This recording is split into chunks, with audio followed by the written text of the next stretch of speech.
Magandang araw sa aming mga tagapakinig.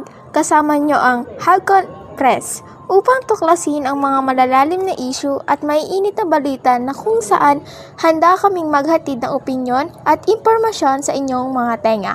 Ako ang inyong host na si Ayesha Marasigan at kasama ko ngayong araw si Caleb Marzo. Upang talakayin at bigyang diin ang opinyon tungkol sa topic na ano ang reaksyon mo sa pagkitil ng napakaraming baboy sa bansa. Uy, magandang usapin yan, partner. Ikaw muna ang unang sasagot niyan, syempre. Kaya, ano nga ba ang reaksyon mo sa malawakang pagkitil, lalo na dito sa ating bansa?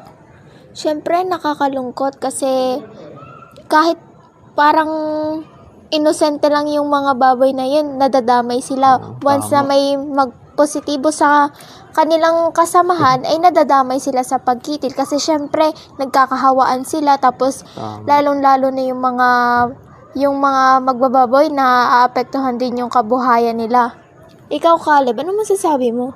Well, agree naman talaga ako sa iyo at wala na akong ibang masasabi dyan. Pero, idagdag ko na lang rin yung mga kabuhayan at negosyong talagang lubos na naapektuhan. Na gaya nga ng sinabi mo na talagang doon na parang isinugal na lahat doon tinaya na lahat, kumbaga parang binigay na lahat pero ayun, napunta pa rin sa wala. Pero sana mabigyan sila ng konting balik income ng Department of Agriculture. Oo nga, tama ka dyan. Tapos yung hindi lang naman yung mga magbababoy yung naapektuhan, pati din yung Oo, mga, tama. yung sa mga palengke, yung nagtitinda doon. Kasi since nalaman na ng iba na may mga ASF na kumakalat, natatakot na silang bumili ng mga karne. Kasi, ayun nga, baka daw sila mahawaan, may sakit daw dala. Kaya, yun, nagiging dahilan sa pagkalugi nila. Pero yun daw sa pag-aaral, partner, wala naman itong pruweba na nakakaapekto.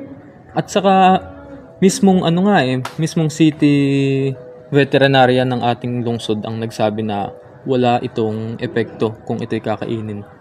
Kaya Pero iba pa rin talaga yung pag-iingat ng mga Pilipino. Tama. Siguro, sinisigurado lang talaga nila yung kaligtasan nila. tama, pati na kung meron silang alagang baboy sa kanilang bahay na hindi apektado, siguro mas mainam na rin na huwag mag-take ng baboy outside. Oo nga, tama ka dyan.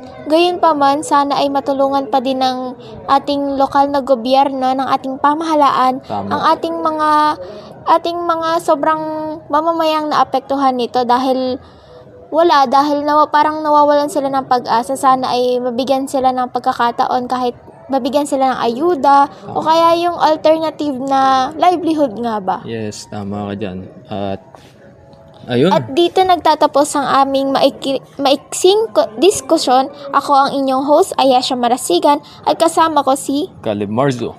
at ito ang Halcon Press. Muli, Salamat po. maraming salamat po.